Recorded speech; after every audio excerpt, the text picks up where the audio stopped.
In a beautiful morning with birds chirping and flying around a pond, Nishino Agane wakes up from a deep sleep. She appears to have slept off while reading a book the previous night. Nishino gets up from her bed and goes into her bathroom for a bath. After her bath, she dresses up in her school uniform and attempts to walk out of her house. As she opens the door, she sees a bunch of reporters at her doorstep, which frightens her. She hears the voice of her driver call to her, which makes her realize what she saw earlier is not real. The driver worries about her, but she assures him that she is all right as she enters the vehicle. The vehicle drives off from her compound, but there appears to be another vehicle parked just outside her building. Nishino arrives at her school, and everyone is in awe of her beauty. She exchanges greetings with her colleagues and junior colleagues. She approaches her locker and sees Kageno, a boy she despises. According to Nishino, Kageno is a boy with low grades, bad athleticism, and ordinary looks. She greets Kageno, but he responds to her greeting by calling her the wrong name. An awkward silence brews between the two. Nishino tells Kageno that he called her by the wrong name while keeping a smile on her face, hiding her anger. This surprises Kageno as he arranges his belongings into his locker. Nishino attempts to tell Kageno her actual name, but Kageno cuts her off and compares her to an NPC character with a name.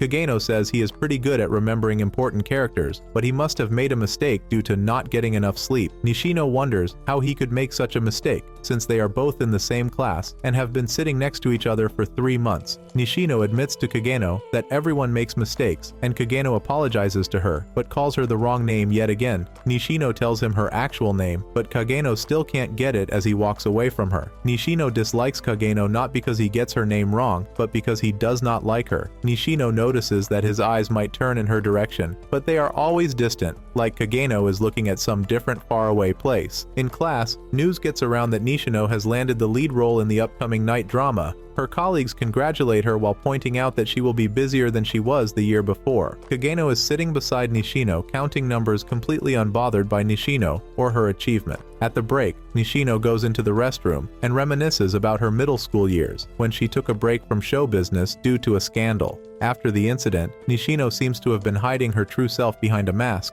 Meanwhile, Kageno is sitting outside and reading what seems to be a magic book. After the break, the teacher asks for a volunteer in class to tally up the school festival surgery answers. Nishino, without hesitation, volunteers for the job, but the teacher points out that she has makeup lessons at that period. The whole class laughs at her while still commending her uprightness. The teacher asks Kageno, who sits beside Nishino, to do the job, and he accepts. Nishino always plays the teacher's pet to get the teacher to like. She also plays the popular girl to get her colleagues to like her. Nishino makes sure she is very careful so that no one at school hates her. After school hours, late in the evening, Nishino calls her driver, who seems to have a dispute going on between two men. One of the men holds the driver by the collar and hits him, leaving him unconscious and bloody. Nishino decides to walk home by herself since she can't reach her driver. Kageno looks down from above at her as she leaves the school premises. Nishino has not walked home by herself since the scandal. As she walks through a dark alley, she hears a footstep behind her. She turns back and sees a strange man who calls out her name. Nishino runs away from the man, but the man's partner double-crosses her with a vehicle. He comes out of the vehicle, grabs her, puts a drug-laced handkerchief over her face, and tells her to stop struggling. As Nishino begins to lose consciousness, she catches a glimpse of Kageno witnessing her kidnap. Nishino wakes up in a basement with a glass window above from which she can see the moon. She hears one of the kidnappers laugh at her, telling her she should not have been wandering the streets alone at night as she is the daughter of the head of Nishino conglomerate. The second kidnapper tells Nishino to remain where she is without making a fuss. He tells her that they sent a ransom note, and once they receive the money, she'll be free to go home. Kageno is outside the basement after following the kidnappers. He removes his wrist weights, and with a grin on his face, he opens his bag to take out a mask. The first kidnapper approaches Nishino in an attempt to molest her. Nishino resists him, but he hits her, grabs her by her face, and reminds her that it is the second time she is being kidnapped. He tries to undress her, but keeps hearing a sound coming from above the basement. They all look up and see a black human figure standing on the glass window above them. The first kidnapper asks who the black human figure is. The figures break the glass by jumping through it and land in the basement. Kageno is in a green mask and an all-black outfit and calls himself the stylish ruffian slayer. The first kidnapper pulls out a gun to shoot Kageno, but before he can do that, Kageno throws a knife at his hand, making him drop the gun. Kageno attacks him, hitting him with a series series of punches and kicks, and then finally throws him on the ground lying face up. Kageno steps on his face, knocking him out completely. The second kidnapper drops his gun and tells Kageno he has been bored since his expulsion from the military. He says he looks forward to fighting the stylish ruffian slayer. Kageno replies that he has always wanted to battle it out with a military man. The kidnapper draws out 2 daggers and charges toward Kageno. Kageno dodges a few of his strikes, but the kidnapper managed to cut him just above his forearm. The kidnapper, having a blast, charges towards Kageno in an attempt to stab him, but Kageno blocks it with a crowbar, then counters with an attack with another crowbar in his hand, which is blocked by the kidnapper. Kageno explains to the kidnapper the benefits of fighting with a crowbar, most especially how it can be used as a tonfa baton. Kageno knocks the knife away from the kidnapper's hand, forcing the kidnapper to go into a boxing stance. The kidnapper acknowledges Kageno as a good fighter, but mentions Kageno's weakness to be the fact that he is big enough to crush Kageno. He launches a series of punches at Kageno, which Kageno blocks. He kicks Kageno onto the ground and tells Kageno that he only needs to protect his head, but one hits him and Kageno is beaten. Kageno admits the kidnapper's point, citing that at his current level, facing an ex-military guy is still a bit of a challenge. Kageno decides to get serious with the fight. He throws one of his crowbars toward the kidnapper, runs towards it, and catches it. This move catches the kidnapper off guard, and before he can react, Kageno hits his hand with a crowbar and hits him in the face as well. Kageno states that he has been beating up motorbikes that disturb the peace with his crowbar night after night. The kidnapper exclaims in fear and calls Kageno the balaclava berserker. Kageno says it will not kill the motorbikers if he hits them in the head because they were helmets. The kidnapper tries to reach for his pistol on the ground, but Kageno reacts fast and pushes his hand away with his right crowbar, drags him back up with the same crowbar, and then hits the kidnapper's knee with the left crowbar. The kidnapper screams in pain, begging Kageno for mercy. Kageno continues to hit the kidnapper until he loses consciousness. Nishino is afraid as she witnesses the fight. Kageno picks up a shear on the ground and walks towards Nishino to free her. Nishino shivers in fear, thinking the black human figure is about to attack her too. She closes her eyes for a bit as Kageno cuts her loose from behind. Nishino hears a voice telling her to be more careful next time she goes home alone. She stands up, looks around her, and discovers her kidnappers are both unconscious and tied up. Kageno watches her from above as she leaves the basement. He thinks to himself that if that's all he can do in a fight against an ex-soldier, he won't make it as a hero and can never become the eminence in the shadow. After the incident, Nishino calls the police and things become hectic. Nishino's father made sure the public was not aware of what was happening by pulling some strings. Nishino does not know the true identity of the stylish ruffian slayer in the end. The next day at school, Nishino goes along with her daily routine of exchanging greetings with her colleagues until she sees Kageno at the locker yet again. She greets him, but this time he responds to her calling her by her actual name. Nishino tries to correct Kageno, but then realizes he called her by her actual name, which surprises her. Nishino also notices that Kageno is looking directly at her. She thinks to herself that she and Kageno are alike as they both live their lives hiding behind a mask. However, this is only just her feeling, as there is no way she can ever know for sure. A few days later, a report showed on the news that a local high school student got hit by a truck just before dawn on a city road in Sakurazaka and didn't survive. A picture of Kageno is shown on the TV screen as the report continues. Kageno explains that it has always been a dream of his to become a hero, and he doesn't even remember when he started to have that dream. The passion to become a hero never went off as he aged, which makes him different from other kids with the same dream. He learns and masters every skill that can make him stronger while maintaining an ordinary student life in school. As time goes on, he discovers all his efforts are meaningless. He can master every martial arts skill, but he will never get the kind of overwhelming power that is in stories. The best he can do is beat a few delinquents. Even if he becomes the best martial artist, he can only defeat a few people at a time. Also, if a missile is thrown toward him, he can do anything to stop it, even with all the training. He learns that he is limited by the fact that he is human. The being that he wishes to become will not vaporize due to an explosion. Kageno is in a completely different world. He is standing on a high tower, wearing a wizard cape, and has a bunch of elves as his loyal servants. The elves praise him for being a genius and for predicting the exact situation they were in correctly beforehand. Kageno stretches his hand forward, and a blue-like flame beams from his palm. Kageno now has magic powers. He says to his loyal elves that they have but one summit they aim to reach. He then leaps into the sky and is followed by his loyal elves. Kageno thinks to himself that with his new power, he can make it this time. He decides that he will do whatever it takes to be the one in the story who operates from the shadows and shows everyone his greatness. He will become the eminence in the shadow. Kageno walks on a castle path and thinks to himself that he can't remember the situation leading him to become a hero. He just wants to be the eminence in shadow. He looks up and down and smiles, calling out Alpha, who happens to be one of his loyal elves. Alpha, standing behind him, tells him that all his predictions happen to be true. She tells him about a description of what they believe to be the cult of Diablos. Kageno agrees with her. She tells him that the more they learn about the cult, the more powerful the cult appears to be. Kageno tells her that his crew lurks in the shadows and hunts the shadows. He looks straight at Alpha and she smiles at him. Kageno walks away from her and says to himself that this is his desire and this is how he will become the eminence in shadow, but also wonders how much of a pushover Alpha is. Kageno explains how he dies chasing his quest to become the eminence in shadow in his previous life as a student. After his death, he wakes up as a newborn in a different world and his parents are fussing over him. His father proclaims how much his sister, Claire, wants a little brother. His mother worries about him as he is not crying at all. Kageno, as a newborn, senses their worry and decides to let out a wail. His parents become joyous about his cry, and his mother admits that she must be imagining things earlier. Kageno does not understand what is going on around him. He notices that the air of this new world beams magical energy. The only thing that matters to Kageno is claiming the magic power for himself to become the eminence in shadow. In his moment of epiphany, he poops and then cries out loud. Kageno is now the son of Baron Kagenu, who is an aristocrat living out in the boonies. His family produces dark knights and fencers that enhance their physical abilities using magic. Kageno is about 9 years old now, and he is training outside with his sister and his dad, and a few others are watching.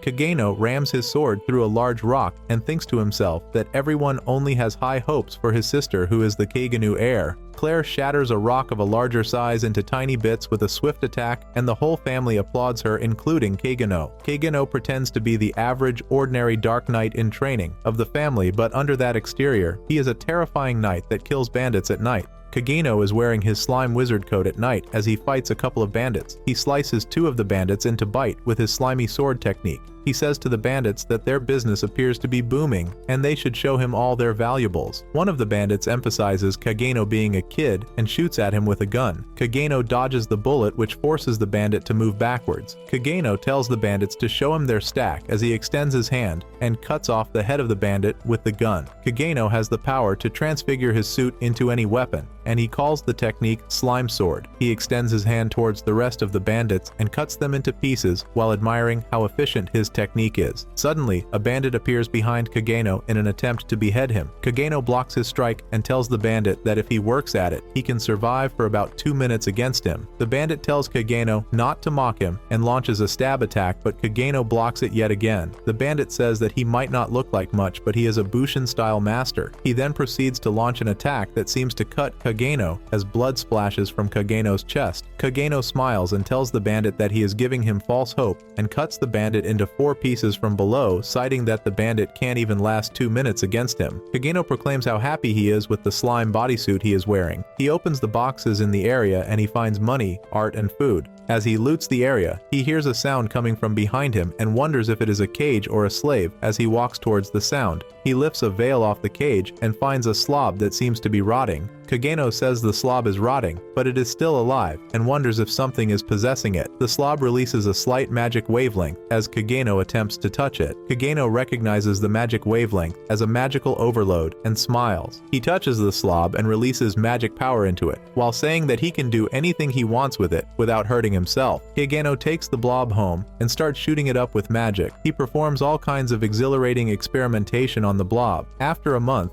Kageno can contain the magical overload, but in the process, the blob transforms into a naked, yellow-haired female elf. This surprises Kageno as he wonders how something that is decomposing can turn back to normal. As the elf begins to regain consciousness, Kageno wonders what to do, and at the moment gets an idea. The elf opens her eyes slowly and sees Kageno sitting on a box across from her. Kageno says to her that she seems to be awake. The elf sits up, looks at herself, and wonders how she is normal again. Kageno explains to her that he is responsible for breaking the curse on her and says she is now free from the curse. The elf asks what the curse is, and Kageno responds deceitfully that the curse is a terrible one and can affect heroes' descendants. He shows her a book about the fairy tale recorded in the scriptures, which is about 3 heroes who defeat the demon Diablos and save the world. Kageno says this story is true, and this statement catches the elf by surprise. Kageno continues by saying the demon's curse is responsible for turning her into a rotting lump of flesh. He says someone else is responsible for twisting the world and turning her into an object of scorn. Kageno attempts to tell the elf the name of who is responsible but can't think of anything, so he tells her not to worry about it, and that if she knows, it will put her in danger. The elf tells him that she doesn't care about being in danger. All she wants to know is the person responsible for putting the curse on her. This catches Kageno off guard, as there seems to be no way to avoid the question. Kageno sees a bottle of liquor behind the elf and cooks up a fake name, Cult of Diablos, then tells the elf that they are a group of zealots that are plotting to revive the great demon. He continues by telling her that they do not come out into the light of the day, and his mission is to remain in the shadows to put an end to their evil schemes.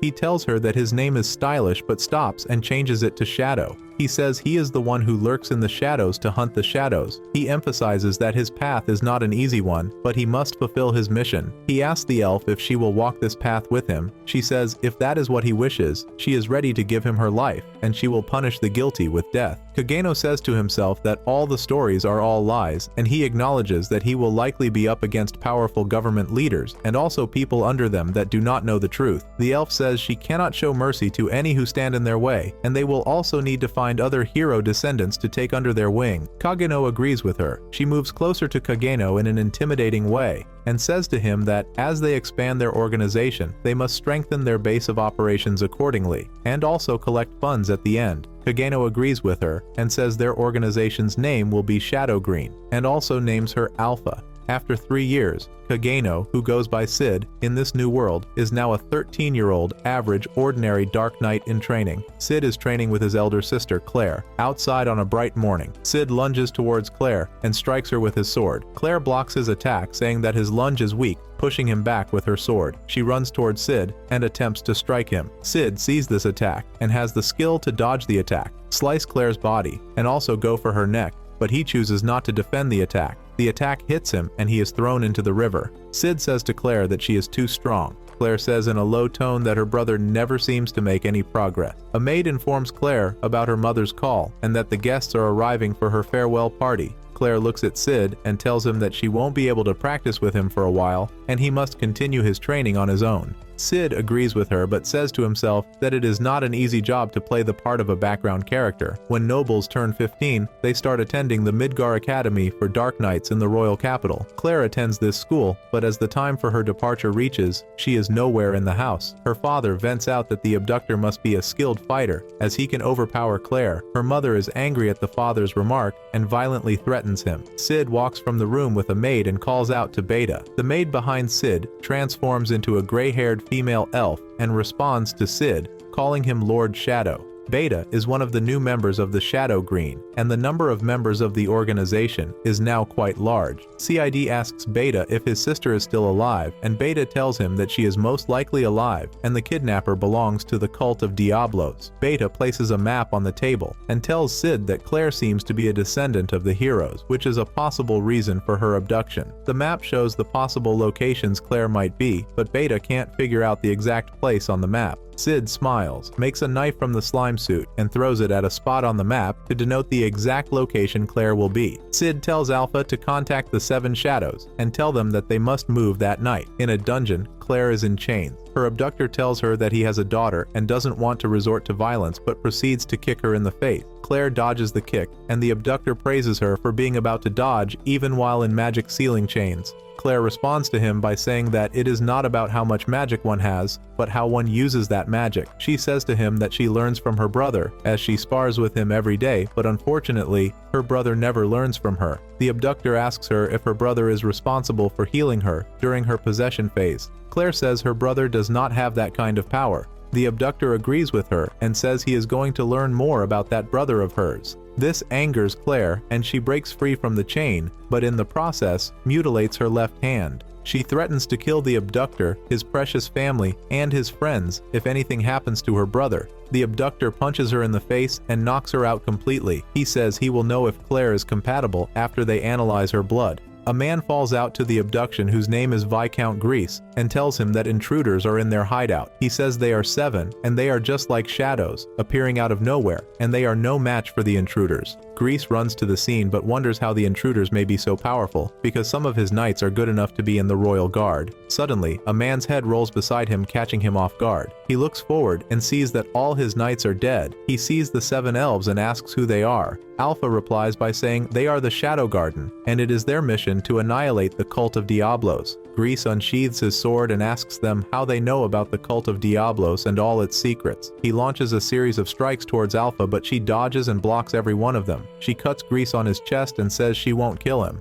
Not until she gets him to tell them all that he knows. Grease takes out a bottle containing a few red pills. He puts one in his mouth and chews it. Suddenly, a surge of red beaming light radiates from his body, and his left eye glows red. He lets out a scream, charges towards Alpha, and strikes her. Alpha blocks the attack, but she moves backward, telling him that his trick is somewhat interesting. Grease hits his sword into the ground and makes a large hole in the ground through which he escapes. Beta says she will go after him, but Alpha stops her, telling her that Grease is going in the direction of their master. Sid is in the lair, but can't seem to find his way around and seems lost. He turns and sees Grease turn towards his direction. Grease sees him and asks if Sid has been waiting for him. He lunges at Sid, but Sid blocks it and tells him that he has more magic power than Alpha in terms of quantity, but he has no idea on how to use it, and concludes by saying his lunge is weak. Sid offers to show Grease how to correctly use magic because Grease's magic has no finesse. Grease angrily launches a series of attacks at Sid, but Sid dodges them. In the process of dodging, Sid tells Grease the first lesson is to concentrate a minimum amount of magical energy in his feet for a burst of speed. He says the second lesson is that once he gains the proper distance from his opponent, speed and strength are unnecessary, and he doesn't need magic either. Sid blocks Grease's sword attack and stabs him in the chest, telling him the third lesson is that he is just starting.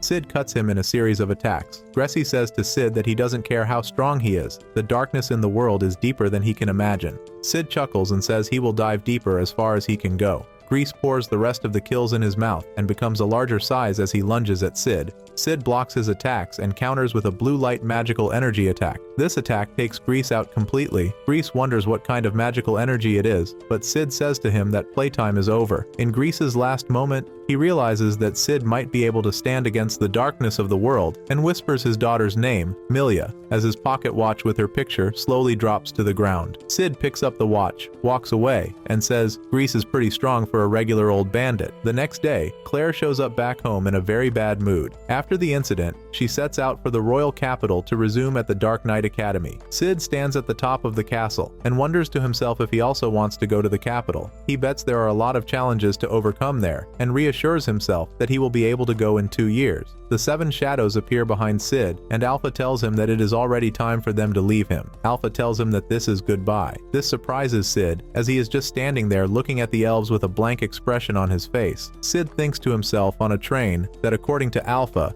the cult of Diablos is an enormous organization that runs on a global scale. He recalls the 7 shadows telling him that they have something to fight against as they scatter to the 4 winds. Sid interprets this as the elves no longer playing along with his stories and setting themselves free from him. Sid doesn't blame them, as that is how it will play out eventually, just like in his past life. He remembers his death scenario in his past life, where he continuously hits his head on a rock late at night vying for magic. With his bloody face, he runs into the road, gets hit by a truck, and dies. Sid thinks to himself that even if he ends up as the last person in the world, he will keep striving to be the eminence in shadow. Sid enrolls in the same Dark Knight Academy as his sister because he is now 15 years old. The Midgar Academy is a prestigious institution where inside and outside the kingdom gather for instruction, but it is a medieval-style hierarchical society. Sid is among the low ranks and stays in a cheap downtown apartment with his ordinary low-rank friends, Skell and Poe. Sid comes down from his room.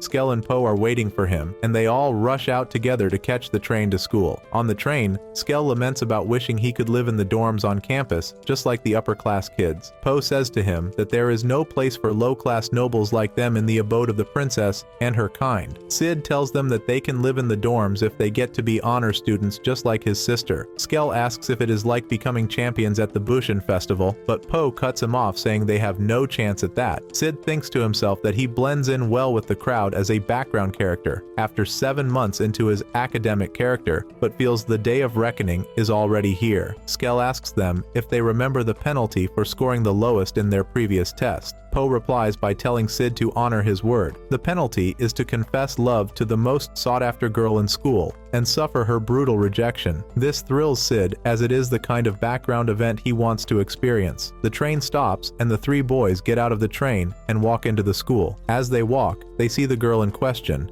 Princess Alexia, reject yet another guy confessing his love to her. After witnessing this, Skell tells Sid not to think about getting cold feet and not fulfilling his promise. Sid tells him not to worry, and he knows how he is going to do the deed. In the evening, Sid is in the forest with Princess Alexia and also his 2 friends spying on him from behind the bushes. Sid, in a cowardly, shivering tone, asks Alexia to be his girlfriend, bowing his head and stretching out his hand. He thinks to himself that he is such a good actor and he is delivering the best performance that befits a background character. All he has to do now is wait for her to reject him, and he will fall on his face and run away in shame. Alexia takes his hand and says she will be his girlfriend, as she has been waiting for someone like him. This surprises Sid and his friends hiding in the bushes. Sid wonders why this is happening to him because he does not want her in the rom-com protagonist route. The next day during lunch, Sid gets his food and walks to his friend's table. He hears a lot of whispers from other students pointing at him, wondering who he is, and saying how average he looks. He sits down at the table and asks Skell and Poe if they think it is weird. They completely agree that it is weird. Skell elaborates that Sid is nowhere near the specs that can make him worthy to date the princess, and adds that even he can't make the cut. Poe responds by saying if the princess accepts Sid, then he also stands a chance. Sid tells them he is afraid, because there seems to be a catch, as they don't even live in the same world. Skell tells him to make some sweet memories out of the relationship. Poe agrees with him, and at that moment, Alexia appears in front of them and asks if she can join them. She pushes Sid to the next seat. Skell and Poe are stammering and in awe of her beauty and aura. Sid wonders to himself if he has the perfect friends as a background character, as they are so useless. Everyone in the room starts making comments about how close Alexia seems to be with the lower class boys. The chef places a lot of food on the table. Sid comments about how fancy the food is, but Alexia says she can't finish it and she wants to have some of the lower class options. Sid, without hesitating, digs into the food and eats it to the shock of his friends. Sid's act is an attempt to get Alexia to dump him, but instead, she tells him that she wants to take the Royal Bushin fencing class with him in the afternoon. Sid tells her that it is not possible because he is the lowest of all sections. Alexia tells him that there is a spot in the first section just for him. Sid reluctantly agrees with her, but is sad that his operation to get Alexia to dump him is a failure. In the fencing class, the instructor introduces Sid as the new student who will join them. Sid howls and thanks them for having him, but receives nothing but a cold response from the rest of the students.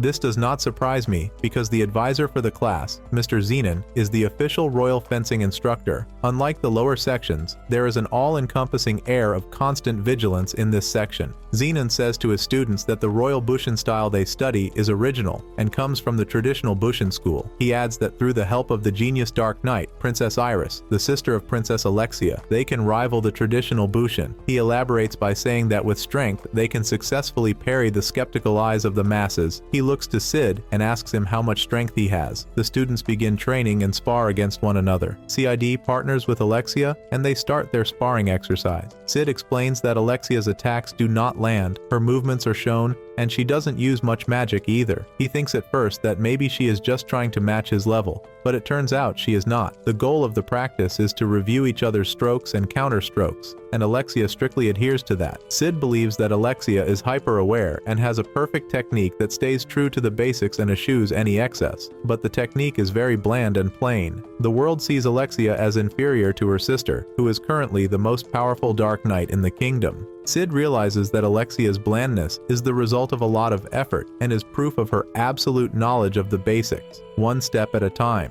Sid and Alexia stretch their swords in a stab stance and parry each other's swords. Zenon walks in after the sound of the cell and tells his students that is all for the day's lesson. Alexia thanks Sid for a good match and Sid does the same. Alexia tells Sid that he has a good fencing style. Sid thanks her as he stretches, but Alexia tells him that she hates the style, as it feels like she is looking at herself. She walks up to Zenon, and Zenon asks her if this is her answer. Alexia replies that it is right, and she is indeed Sid's girlfriend. Zenon tells her that she is acting like a child and argues that it might not be public yet, but he is her betrothed. Alexia responds by saying that he is only a candidate and continues to argue back and forth with Zenon. Sid sees them and walks away from the room, completely understanding the situation he is in. He thinks to himself that he will completely blend into the background and just ride out this main character event. During the break, Sid and Alexia hang out beside the school's fountain. Sid says that Alexia needs his help to get out of marrying Zenon. Alexia says he is right. Sid says that he does not have any interest in getting into her problems. Alexia tells him that is a pretty harsh remark coming from her boyfriend, and Sid counters by saying he is only her boyfriend in name. Alexia tells Sid that she knows his confession is a fake one after interrogating his friends. Alexia threatens Sid by saying that the student body finding out about him playing with an innocent girl's heart will get him into a lot of trouble, and he might never see a peaceful day at the academy. She asks Sid if he is alright as his face is twitchy. Sid tells her that he is fine, and his mouth twists like that because he has a twisted soul, then whispers that he is not as bad as she is though. Alexia tells him that he has no choice but to carry on with this boyfriend act and that he can stop after Zenon gives up on her. Sid says that everyone can see that he is out of his league and Zenon will most likely not give up. Alexia says she needs him to buy her a little time and she will take care of the rest on her own. Sid says he does not see it ending well, and Alexia says he is too whiny. She throws a gold coin at Sid and he looks at it in awe as it slowly hits the ground. Sid scoffs and asks her if she thinks he is a man who can do anything for money. Alexia says she thinks so, and Sid ultimately agrees with her as he picks up the coin. Alexia throws another gold coin at him. Sid barks like a dog and picks up the coin with his mouth. Sid thinks to himself that his allowance is nowhere near enough to fund his Eminence in Shadow operations and must grab this opportunity to make extra cash. CID continues his romantic relationship with Alexia. Everyone is jealous of him, and some call him a gold digger. Sid is happy that the focus is only on Alexia having a boyfriend, so he sits back and plays the role of the background boyfriend character. Zenon does not bother about the relationship as he continues his interaction with some female students. His reaction upsets Alexia as she walks by Zenon speedily, while holding on to Sid's arm. On a train, Alexia vents at Sid about how infuriating Zenon is. She says Zenon thinks he is great because he has a little bit of skill with a sword. Sid just agrees with whatever she says and seems uninterested in her predicament. Sid and Alexia are outside an ice cream shop, and Sid asks her why she can't just go through the front of the line being a princess and all. Alexia says that she can, but the goal is to let everyone know about her romantic relationship, not just to eat ice cream. As they both eat their ice cream, Sid asks her what her problem is with marrying Zenon because, from his view, Zenon seems like a great catch. Alexia says she hates everything about his existence, and she doesn't judge people by what she sees on the surface. Sid then asks what she judges people by, and she replies that she judges people by their flaws. She says she doesn't trust Zenon because he does not seem to have any flaws. She says if there is any human with no flaws, they will either be a massive liar or not right in the head. Sid thanks her for an arbitrary and biased response. Alexia throws him a coin for the compliment, and Sid barks happily as he receives it. Sid continues to play the boyfriend role for 2 more weeks.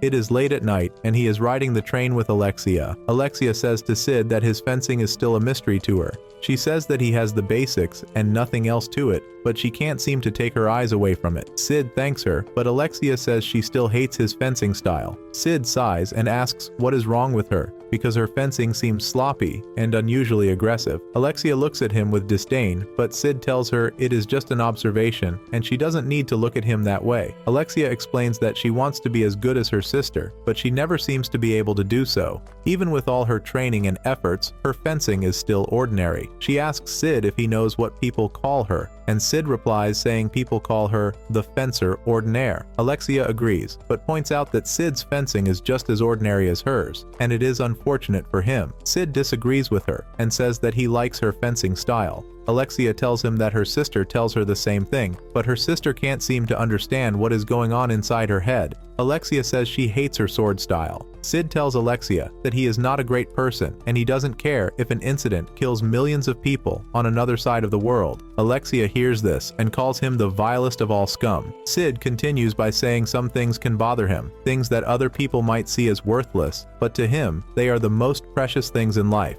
He says that is why he likes Alexia's fencing style. Alexia unsheathes her sword and points it at Sid, and her eyes beam with annoyance. She asks Sid what he means by telling her that he likes her fencing style. Sid says he doesn't mean anything by it, but it does mean something. It is that he gets angry when people diss the things he likes, and that's just how he feels. The train stops. The captain opens the door and sees Alexia pointing a sword at Sid. He is in shock, but he doesn't leave. Alexia sheathes her sword, and as she walks out of the train, she says goodbye to Sid in a cold tone. Sid says to himself that this perhaps is the end of his unwanted relationship. The next morning at school, Sid is walking on the campus with his two friends, Skell and Poe. They tell him that he has to cheer up, and he does not have to hold it against them for ratting him out to Alexia. Sid accepts their apology, and they immediately ask him what he has been doing with Alexia throughout their dating period. Sid says nothing and walks away from them. Skell and Poe keep fantasizing about kissing Alexia and doing all sorts of things with her. Zenon and two members of the Night Order approach Sid and his friends as they walk and surround them. Zenon informs them that Princess Alexia is missing,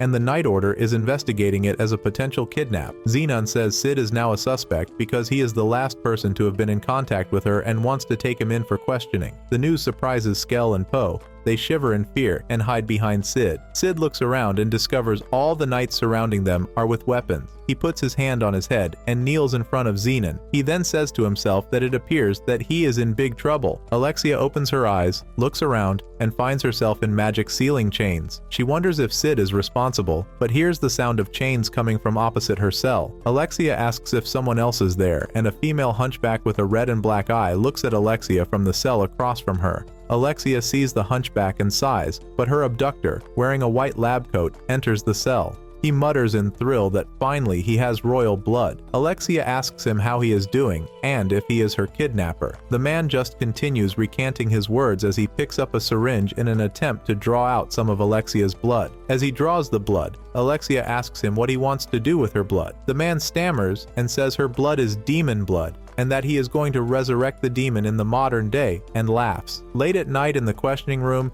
two knights are beating the crap out of Sid, and they tell him that he can't be the only one that kidnapped the princess. They ask him to tell him where Princess Alexia is. Sid thinks to himself that he can withstand the physical pain, but the bigger problem is the interrogation is such classic minor character material. One of the knights hits Sid in the face with a rod and tells him that keeping quiet won't solve his problem. Sid decides that he won't let a couple of NPCs outshine him, so he starts screaming and begging them to let him go. The other knight stabs him in the thigh with 3 long needles. Sid lets out a scream and cries loudly. Sid begs them to let him live in an exaggerated manner and thinks to himself that this is a perfect clincher, but also wonders how long the torture is going to go on for. In the dungeon, Alexia thinks to herself that her sister is probably looking for her. The abductor gets ready to take more of her blood with his syringe, and he smiles devilishly. Alexia tells him not to take too much of her blood because she doesn't want to die yet. He agrees with her while saying that he wants lots of her blood, but he will make sure he can keep taking more. He vents angrily to Alexia that he is in this predicament right now because of some idiots. Alexia replies to him saying she hates idiots too. The abductor says the idiots are responsible for destroying his lab and his research. He tries to draw more blood from Alexia, but breaks the syringe. He screams out of frustration and says that his research is close to completion and he must complete it soon, or he will meet his death. Alexia empathizes with him, saying how they can do that to him. The abductor moves towards the hunchback and kicks her angrily and calls her a useless thing. Alexia tells him to hurry back and take her blood. The abductor comes back with a plate of food and forces it down Alexia's throat. Alexia struggles, but all to no avail, and the hunchback stares at Alexia with pity. In the school, Princess Iris is reading some reports and Zenon approaches her. Zenon tells her that he feels partly responsible for the incident. Iris tells him that no one can blame him for the incident, and the priority at the moment is finding Alexia. Iris asks Zenon about the possibility of the kidnap being the work of Sid Kagano. Zenon replies saying that the circumstantial evidence is all against Sid, but knowing his skill level, it is close to impossible for him to pull it off. Iris cites that Sid is not giving them anything, even after 5 days of interrogation, but they must continue to monitor him, as they are about to release him. Zenon agrees that as long as Sid is a suspect, it is the right course of action. Iris laments that her sister is missing, but she does not have enough personnel to send after her. Zenon assured her that everyone knows that she is stronger than the average knight, but she is a princess, and that makes her a target. Iris says that she is sure the highest-ranking officials do not know what to do with her, but Zenon responds by saying that he is at her disposal anytime she needs him. Iris tells him to help her keep the order at the academy. Zenon tells her that the students are all under lockdown, and he ensures they stay in their dorms when they are not in class. Claire is outside screaming at her colleagues to let her go and save her little brother, but they keep stopping her from leaving. The student council president tells Claire that she can't leave the dorm for whatever reason she has. Claire continues to argue back and forth with the president, explaining why her brother can't possibly be the abductor. Princess Iris looks down at the situation and wonders to herself that Claire is doing all this just to protect her family. She reminisces about her conversations and interactions with Alexia in the past, but they are not distant from each other in the present. However, Alexia is lying down in the dungeon looking lifeless. Two knights throw Sid out into the streets and tell him to get the hell out of their sight. Sid rides the train back home and thinks to himself that he can heal his wounds right away, but it is not a background character thing to do. Everyone on the train keeps staring at Sid,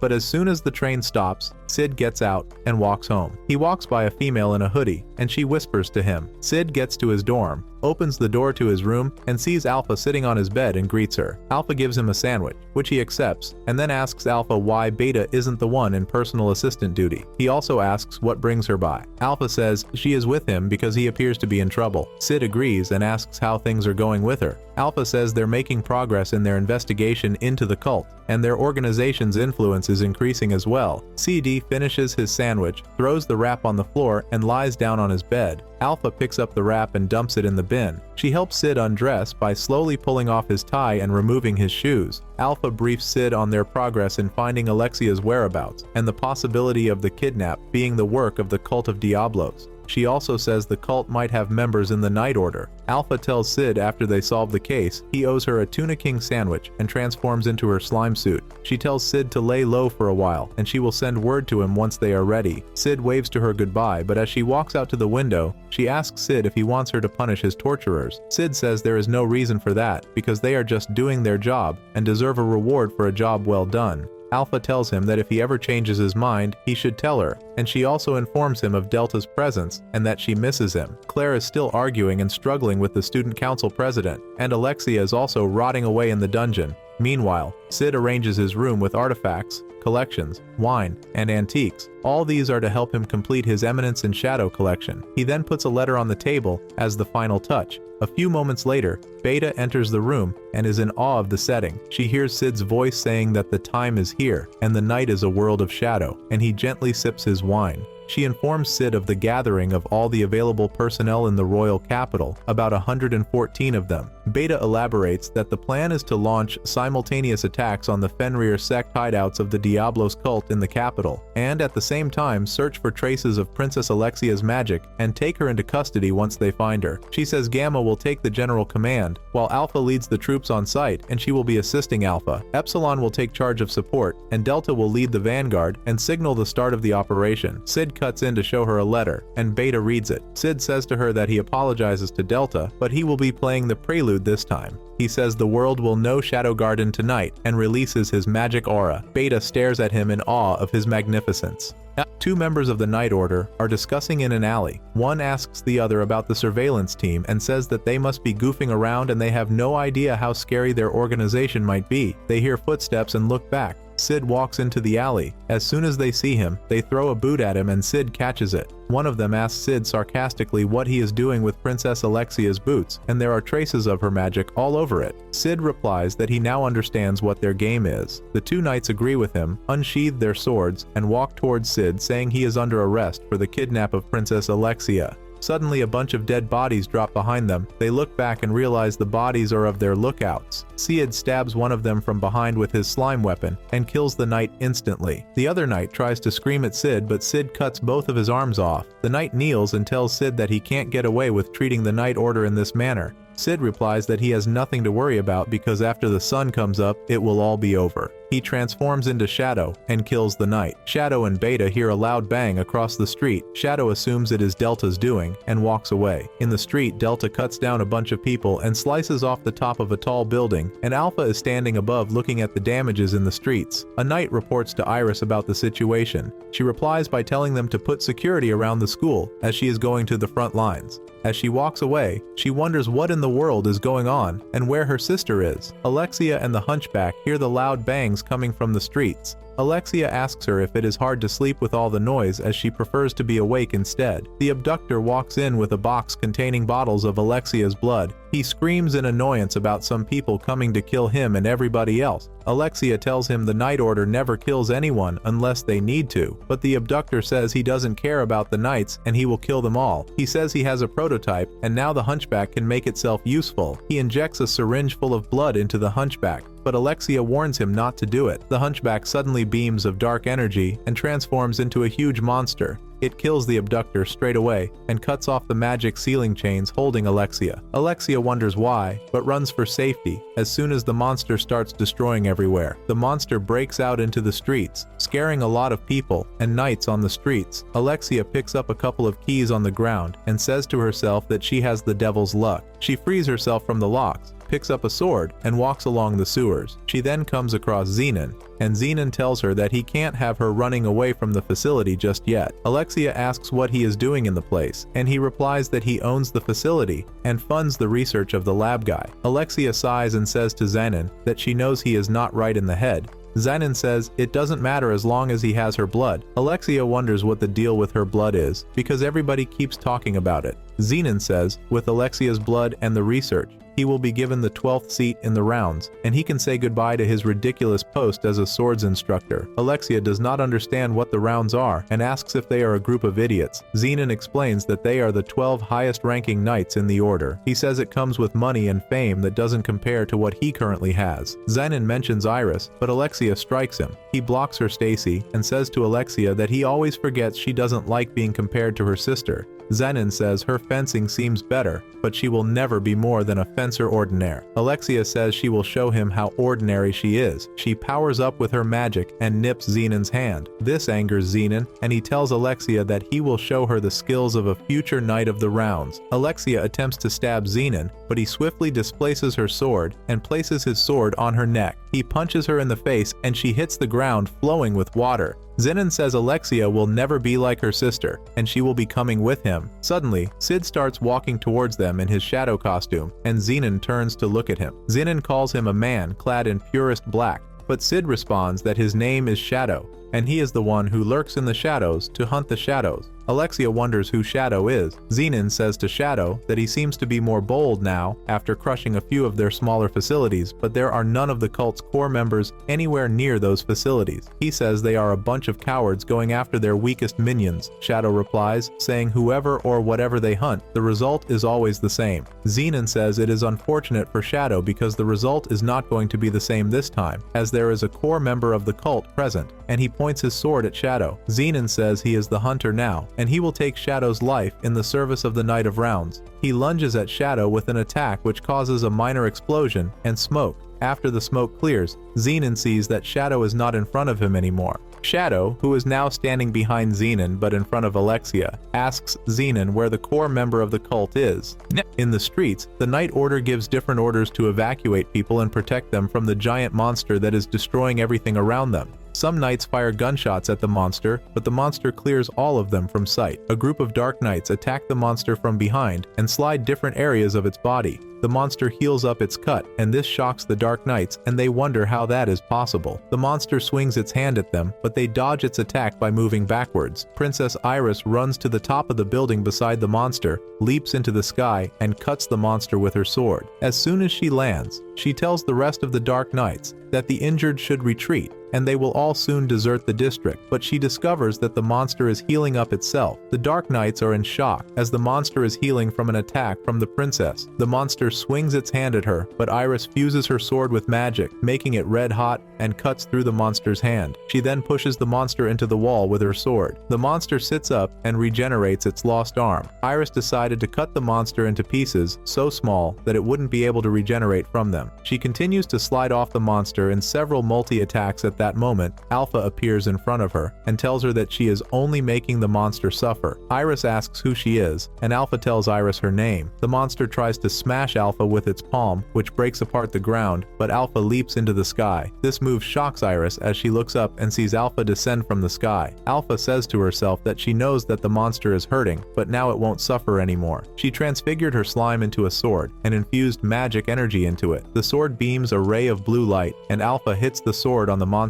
as she lands. the monster vaporizes and takes the figure of a young female, and a pocket watch drops from her body. The pocket watch has the same pictures as that of Viscount Grease's watch. Alpha picks it up and attempts to walk away, but Iris shouts to her not to leave. Alpha tells Iris to be a good audience member and content herself with sitting back and enjoying the show. She says that they are the Shadow Garden, and Iris will stay out of their way and then disappear into thin air. Iris wonders who the Shadow Garden is, but sees an explosion on the other side of the street. She wonders where in the world her sister is as she runs towards the explosion. In the facility, Shadow and Zenon fight against each other with their respective fencing styles. Zenon admits that he underestimates Shadow a little, but he can now see how powerful he is to be able to destroy their smaller facilities. He says he is going to show Shadow the power of a future Knight of Rounds. He powers up, and red magical energy beams from his body. Alexia stands up and stays in a corner, as she is in awe of all the magical energy she sees before her eyes. Zenon pushes Shadow back with his power, and continues to attack Shadow in multiple ways. Shadow parries all the attacks without breaking a sweat and seems calm as the fight heats on. Zenon powers up again, but this time it has no effect on Shadow, which shocks him. Zenon lets his guard down. Shadow moves swiftly behind him and hits him into the ground. Alexia sees how strong Shadow is. Shadow points his sword at Zenon and mocks him, asking him why the future rounds are not attacking. Zenon gets angry and lunges at Shadow, and they both engage in yet another round of fierce battle, causing several cracks into the walls of the facility. Alexia looks on and observes that Shadow's technique is beyond excellent and is into the realms of transcendent, but at its core, his fencing is so ordinary, just in her dreams as a child. In her moment of realization, Shadow cuts Zenon in the chest, and Zenon kneels in front of him. Zenon asks Shadow why he hides his identity even though he is so powerful. Shadow smiles and replies that they are Shadow Garden. They lurk in the shadows to hunt the shadows, and his right eye beams blue magical energy. Zenon wonders if Shadow is insane. Alexia does not seem to understand what is going on, because she has no idea of the existence of either Shadow Garden or the Cult of Diablos. Zenon proclaims to Shadow that if he wants a fight, he will give him exactly that. Zenon shows Shadow a bottle containing a bunch of red pills, similar to that of Viscount Grease, and says that the pills allow a man to awaken a new nature beyond human limitations. Zenon opens the bottle and pours a bunch of them into his mouth. He screams and exudes a large amount of magical energy, transforming into a muscular version of himself with red-black eyes like that of the Hunchback. Zenon says that he is the third awakened, and only those who can control this power are the real chosen ones, the ones worthy of joining the rounds. Zenon powers up and lunges at Shadow, but Shadow blocks the attack.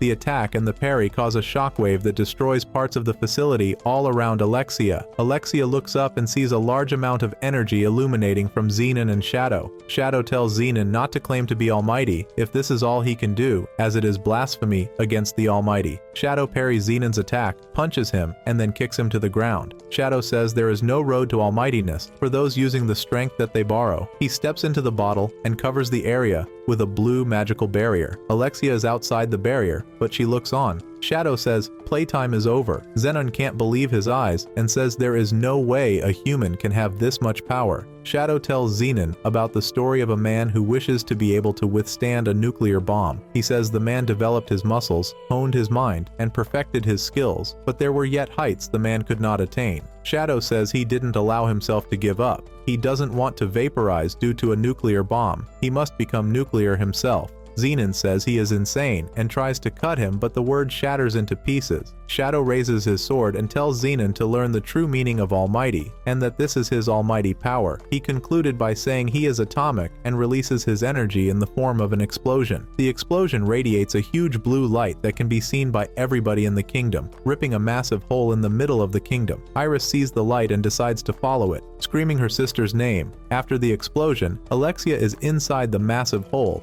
and sees her sword. She picks it up and performs a couple of her fencing moves. As she finishes, she hears her sister, Iris, call on her. Iris runs towards Alexia and hugs her tightly and tells her she is glad her sister is alright. Alexia hugs her back and thanks her for coming to her rescue. The next day at school, Alexia explains the incident to Sid, who does not seem to care at all. Sid attempts to walk away, but Alexia stops him and asks him to wait. She says she has something to say to him and reminds him of his statement about liking her fencing style. She thanks Sid for the the remark while rolling her hair with her fingers and blushing, and Sid says she is welcome. Alexia says she finally likes her sword style, but that is not because of him. Sid attempts to leave again, but Alexia stops him. She tells him that they are pretending to be a couple, but due to the incident, Xenon is now out of the picture. And if Sid agrees, she wants to keep the relationship going a little longer. Sid pauses, smiles, and says to Alexia that he is going to have to reject her proposal. This surprises Alexia, but she smiles. Suddenly, a large amount of blood splashed on the wall. Sid narrates that later, the school discovers a massive amount of blood behind the school building with nobody present in the vicinity. He continues that since no faculty has missing or injured students, they rule out the case as an unsolved murder, and the case eventually becomes one of the school's 7 mysteries. Beta briefs Alpha of the report of Shadow's previous exploit the night before. The elves praise Shadow's powers, and Alpha concludes by saying they will eventually make all their enemies vanish in light of Shadow's powers. Alpha continues to listen to the reports from each member of the Shadow Garden. Alpha brings out a letter and says they appear to have a rising problem. The letter is a bloody note that says the Shadow Garden will deliver Death's judgment. Alpha says some idiots are calling themselves the name of their organization, and Gamma says the idiots will not escape their all-searching eye. In the Academy, Iris talks to Glenn and Marco, who are knights in the Night Order, about Shadow Garden and the cult of Diablos. Glenn asks her if she suspects the Night Order, and this shocks Marco. Iris says that she is, due to Xenon's actions. Glenn asks her if they're to go on with the plan, and this shocks Marco yet again. Iris replies saying she will put together a new investigation team, and as she trusts both of them, she wants them to be on the team. Glenn and Marco accept her offer, and Iris thanks them. She then opens a box that contains an artifact that looks like a 4-leaf clover with a red ruby in the middle. Iris tells them that the artifact is the only clue for finding answers to their problem, and they must find someone who can decipher its functions. A girl is reading a book that has a picture of the artifact, and she walks along the school with a book pile in her hands. Sid is walking towards the girl and laments that Alexia is not a princess but a killing machine. Sid collides with the girl and she falls on the ground. Sid, with his bloody face, asks her if she is okay and stretches his hand towards her. The girl blushes, takes his hand, and a breeze of romance blows between them. A man is running from someone in a dark alley. He reaches a dead end and faces his chaser. The chaser's eye glows red and he raises his sword high and says, "They are Shadow Garden." He slashed the man and the man died. He walks away from the dead body and repeats that they are shadow green. At lunch in school, Skell asks Sid how things are going with Princess Alexia. Sid slops his noodles and replies that they're no longer dating. Skell laments that it is a waste and Sid is hopeless, but as a result, he has a place of business that can help Sid. Poe screams, "What does he mean by place of business?" Skell says he is talking about Mitsugochi, a place that sells all kinds of stuff no one has ever seen before. He says they have tasty chocolates. Poe replies saying he gets it and they can use the chocolates to get girls. Skell and Poe urge Sid to go with them, and Sid agrees to go with them. Sid wonders to himself that he is curious about what this world calls chocolate. Princess Iris, Alexia, Glenn, Marco, Sherry, who is the book girl, and Sherry's father are all together in Alexia's study room. Iris opens a box containing the artifact and shows it to Sherry and her father. Sherry says that it is an artifact, but it appears to be in a pristine condition. Iris says that they do not know anything about the artifact except that it belongs to the cult of Diablos. Iris urges Sherry, who is the most brilliant mind in the kingdom, to help decipher the artifact. Sherry hesitates and says that she is only a student, but Iris tells her that no researcher in the field is better than her. Alexia adds that there are rumors about her in neighboring schools and also in the Academy of Dark Knights. Sherry says it is a good opportunity and urges Sherry to take the job. He says that one day she will travel the world with her research, and speaking as the assistant principal of the Midgar Academy of Science, he thinks it is a good idea. He urges her to have faith in herself and she is the perfect person to do the job. Sherry agrees to take the job. Iris tells Sherry that she will assign the Crimson Order to keep watch on her in case she runs into any danger. Sherry's father asks if the Crimson Order is the new order of knights that belongs to the princess. Iris says they are a small order as of yet, but they are knights that she trusts. Glenn and Marco assure them that they can count on the two of them. Alexia says to Iris that she wants to help. She says that she wants to know what the organizations want and who they are. Iris accepts, but tells her to promise she will stay out of danger, and Alexia thanks her. Sid, Skell, and Poe are outside Mitsugochi, but the queue is very long. A woman announces to the crowd that the current wait time to get inside is 80 minutes. Poe says they can still make it back to the dorms before curfew, but there are rumors about a killer going around after dark. Sid asks about the killer, but Skell cuts in and calls Poe stupid. Skell says that they have 3 Dark Knights in their team, and Poe reluctantly agrees. Sid keeps asking them about the killer. Sid wonders to himself that the fancy architecture is kind of modern, and it reminds him of his past life, but everyone in the line is in the upper class, and he feels really out of place. The female announcer walks up to Sid and asks him if he is free to take a survey. Skell and Poe jump in and offer themselves for the survey, but the lady insists on taking only Sid. Sid walks with her into the department store, and it reminds him of the stores in his previous life. The lady takes him up the stairs, and Sid gets curious and asks if this is a survey process. They both enter through a door, and Sid looks up to see that he is in front of a mansion. The mansion's door opens, and Sid sees a bunch of elves bowing down to him as he walks through their middle. He hears a voice saying how long they have been waiting for his arrival at their establishment. He looks forward and sees Gamma standing beside a royal chair. Sid asks Gamma if this is her store, and Gamma says it is. She says it is all due to all of Sid's stories about another world. Sid acknowledges that Gamma is the smartest among the 7 shadows, but she lacks athletic ability. Gamma walks the stairs to greet Sid, but trips and falls on her face, bleeding from her nose. Sid sits on the royal chair, and he loves it, as it makes him feel like he has become the true eminence in shadow. He throws a ray of blue light above, and says it is their reward for building the establishment. Gamma and the other elves bask in the glory of Sid's power through the blue light shining at them. Sid then asks if the shop is turning in a decent profit, and Gamma replies that it is, and they currently have franchises in major cities in and outside of the kingdom. She adds that they are using a mail order system to expand their influence to more remote regions. Gamma concludes by saying they have approximately 1 billion zeni, their currency, at their immediate disposal. A group of elves push a table filled with piles of coins and show Sid. Sid exclaims, and Gamma asks if he thinks the money is not enough, but Sid disagrees. Sid thinks angrily to himself that Gamma makes a crap ton of money with his knowledge, but she doesn't include him in the process. He then tells himself to calm down, and she should be happy about the giant pile of coins in front of him. Gamma says to Sid that she is aware that Sid has come to her because of the killer in the royal capital. Sid is not aware of any killer but decides to play along. Gamma elaborates that the killers wear the darkest black and claim to be Shadow Garden. She says they are currently investigating the situation, and they will soon apprehend the culprits. Syed then remembers Poe and Skell saying something about a killer.